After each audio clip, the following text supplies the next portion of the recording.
అనంతపురం జిల్లా Kalyandurg municipal chairman పదవి మరోసారి టీడీపీ కైవసం చేసుకుంది. మున్సిపల్ చైర్మన్ తలారి రాజ్ కుమార్ ను ప్రభుత్వం తప్పించడంతో ఏర్పడిన అనివార్య ఎన్నికల్లో టీడీపీ అభ్యర్థి తలారి గౌతమి సోమశేఖర్ 13 ఓట్ల మెజారిటీతో గెలుపు సాధించారు. కళ్యాణదుర్గం మున్సిపాలిటీలో మొత్తం 24 మంది కౌన్సిలర్లు ఉండగా టీడీపీకి 11, వైసీపీకి 11 మంది కౌన్సిలర్లను సమలబరంగా నిలిచారు. అయితే ఎక్స్ అఫీషియో సభ్యులైన ఎంపీ అంబికా లక్ష్మీనారాయణ, ఎమ్మెల్యే అమిలినేని సురేంద్రబాబు కీలకమైన 2 ఓట్ల పోలింగ్ తో టీడీపీ విజయవంతం మోగించింది. ఇక టీడీపీ విజయంతో కూటమి నాయకుల ఆనందం అంబరాన్నంటాయి.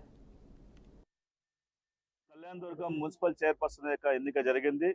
ఈ ఎన్నికల్లో తలారి గౌతమి గారు విజయం సాధించడమే జరిగింది. అదేవిధంగా గతంలో అనుకున్నట్టుగా తెలుగుదేశం పార్టీ ఎప్పుడైతే ఇక్కడ ప్రభుత్వం ఏర్పాటు చేయడం జరిగిందో గౌరవ ముఖ్యమంత్రి నారా చంద్రబాబు నాయుడు గారు చేపడుతున్నటువంటి సంక్షేమ అభివృద్ధి కార్యక్రమాలని పూర్తిగా అమలు చేస్తున్నటువంటి ఒక శాసనసభ్యులుగా అమిలే సురేంద్రబాబు గారు అనునిత్యం ప్రజలతో ఉంటూ కళ్యాణదుర్గం అభివృద్ధి కోసం అహర్నిశలు శ్రమిస్తున్నటువంటి ఈ పరిస్థితి చూసిన తర్వాత ఇక్కడ ఉన్నటువంటి స్థానికమైనటువంటి కౌన్సిలర్ అందరూ కూడా సంపూర్ణంగా తెలుగుదేశం పార్టీకి మద్దతు ఇవ్వాలి, తెలుగుదేశం పార్టీ యొక్క ఆధ్వర్యంలోనే ఈ యొక్క పట్టణం అభివృద్ధి చెందుతున్న ఆలోచనతో ఈరోజు అందరూ కూడా సంపూర్ణంగా మద్దతు ఇవ్వడం జరిగింది.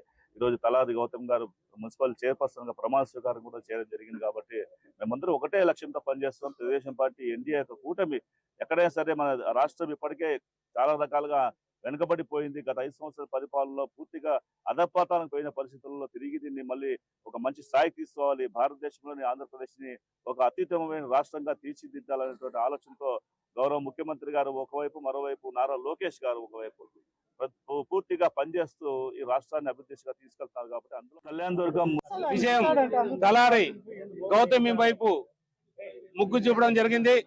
చంద్రబాబు నాయుడు గారు ఈరోజు తలారి గౌతమ్ని మున్సిపల్ చైర్మన్ గా నియమించి ఆమె ఎన్నికకు మేమందరూ కూడా మద్దతు తెలిపి ఈరోజు ఆమె ఎన్నిక కావడం జరిగింది.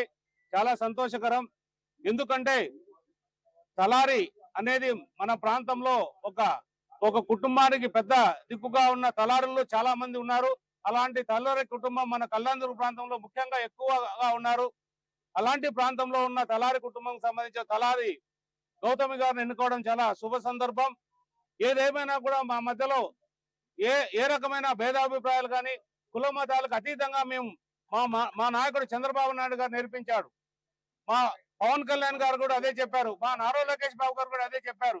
ఎందుకంటే మనం ఎన్డీఏ సహకారంతో రాష్ట్రాన్ని అభివృద్ధి చేసుకోవాల్సిన బాధ్యత మన అందరి పైన ఉంది. మీరందరూ కూడా కలిసిమెలిసి ఉండాల్సిన బాధ్యత ఉందని చెప్పడంతో విజయం తలారి